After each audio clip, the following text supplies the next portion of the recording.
Friends, നമ്മൾ ഇന്ന് തയ്യാറാക്കാൻ പോകുന്നത് ഒരു കോൾസ്ലോ റെസിപ്പിയാണ് കേട്ടോ. അപ്പൊ അതിന് വേണ്ടിയിട്ട് ഞാൻ ഇവിടെ എടുത്തേക്കുന്നത് ഒരു വലിയ ക്യാബേജിന്റെ ഒരു ചെറിയ പോർഷനാണ് എടുത്തേക്കുന്നത്. എന്നിട്ട് ഇങ്ങനെ ഗ്രേറ്റ് ചെയ്തെടുത്തേക്കുന്നതാണ്. അതുപോലെ തന്നെ ഇത് ഞാൻ വീട്ടിൽ റെഡിയാക്കി എടുത്തേക്കുന്ന മയോണൈസ് ആണ് കേട്ടോ. ഇപ്പൊ മയോണൈസിന്റെ റെസിപ്പി നമ്മൾ കുറെ മുന്നേ ഇട്ടിട്ടുണ്ടായിരുന്നു. അതിന്റെ ലിങ്ക് വേണമെന്നുണ്ടെങ്കിൽ ഞാൻ ഡിസ്ക്രിപ്ഷൻ ബോക്സിൽ കൊടുക്കാം. അതുപോലെ തന്നെ നമ്മുടെ ഐ ബട്ടണിലും കൊടുക്കാം. പിന്നെ ഞാനിവിടെ ഒരു ചെറിയ സവാള ഇങ്ങനെ ഒന്ന് കട്ട് ചെയ്തെടുത്തിട്ടുണ്ട്. അതുപോലെ തന്നെ ഒരു ക്യാരറ്റും എടുത്തിട്ടുണ്ട്. അപ്പൊ നമുക്കിനി അത് റെഡിയാക്കാൻ തുടങ്ങാം. അപ്പൊ ഞാനിപ്പോ തൽക്കാലം ഇങ്ങനത്തെ ഒരു പാത്രത്തിലാണ് കേട്ടോ എല്ലാം കൂടെ മിക്സ് ചെയ്യാൻ പോകുന്നത്. അപ്പൊ അതിന് വേണ്ടിയിട്ട് ഞാൻ നമ്മുടെ ക്യാബേജ് ആദ്യം തന്നെ കട്ട് ചെയ്ത് വെച്ചേക്കുന്നത് ഇട്ട് കൊടുക്കുവാണ്. അതുപോലെ തന്നെ എല്ലാ വെജീസും ഞാൻ ഇതിനകത്തേക്ക് ചേർത്ത് കൊടുക്കാണ് കേട്ടോ. ഓനിയൻ ചേർത്തു, ക്യാരറ്റ് ചേർത്തിട്ടുണ്ട്. ഇനി ഇതിനകത്തേക്ക് വേണമെന്നുണ്ടെങ്കിൽ പീസൊക്കെ ചേർക്കാം കേട്ടോ. അപ്പൊ അതൊന്നും ഞാൻ അതിനകത്തേക്ക് ചേർക്കുന്നില്ല. ആകെ ഇത്ര ഉപ്പ് ചേർത്ത് കൊടുക്കുവാണ്. നല്ല പോലെ മിക്സ് ചെയ്തെടുക്കുക.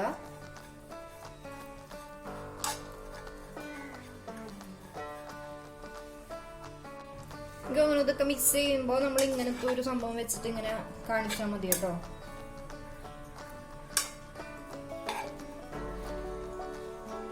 ഇപ്പൊ എല്ലാം കൂടെ സെറ്റ് ആക്കിയിട്ടുണ്ട്.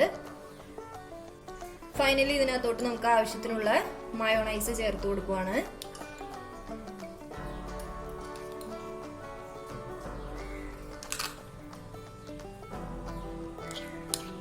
അപ്പൊ ഞാൻ ഈ റെഡിയാക്കി വെച്ചിരിക്കുന്ന മൊത്തം മയോണൈസ് ഇതിനകത്തേക്ക് ചേർക്കുന്നുണ്ട് കേട്ടോ. ഇതിപ്പോ ആക്ച്വലി 2 മുട്ടയുടെ മയോണൈസ് ആണ്. അവന് മയോണൈസ് റെഡിയാക്കുന്ന വീഡിയോ ഞാൻ എന്തായാലും ഡിസ്ക്രിപ്ഷൻ ബോക്സിൽ കാണിച്ചു തരാവേ. ഇനിയിപ്പോ ഇതൊന്ന് നല്ല പോലെ അങ്ങ് മിക്സ് ചെയ്തെടുക്കാം.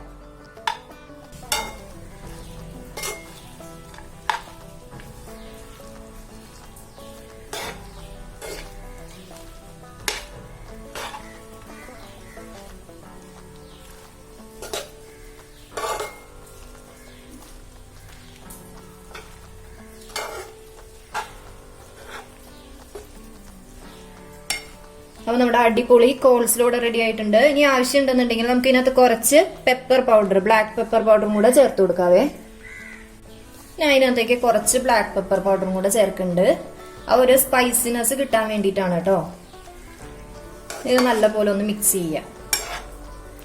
നമ്മുടെ ടേസ്റ്റി കോൾസ്ലോ ഇവിടെ റെഡി ആയിട്ടുണ്ട് കേട്ടോ. സാലഡ്സ് ഒക്കെ പോലെ കഴിക്കാൻ ഇഷ്ടപ്പെടുന്നവർക്കാണെന്നുണ്ടെങ്കിൽ എന്തായാലും ഇഷ്ടാവും കേട്ടോ. അപ്പൊ എല്ലാവരും ഇത് വീട്ടിലോട്ട് ട്രൈ ചെയ്ത് നോക്കണം. എല്ലാവർക്കും ഇഷ്ടാവും. അതേപോലെ നമ്മൾ ബ്രെഡൊക്കെ വെച്ച് സാൻഡ്വിച്ച് ഒക്കെ ഉണ്ടാക്കുകയാണെന്നുണ്ടെങ്കിൽ അതിന്റെ ഉള്ളിൽ നമുക്ക് ഫില്ലിംഗ് ആയിട്ടൊക്കെ യൂസ് ചെയ്ത് കഴിക്കാൻ പറ്റും കേട്ടോ. അപ്പൊ ഇനി നമുക്ക് നല്ല വീഡിയോ ആയിട്ട് കാണാം. അതുവരേക്കും താങ്ക്സ് ഫോർ വാച്ചിങ്. ബൈ, അസ്സലാമു അലൈക്കും.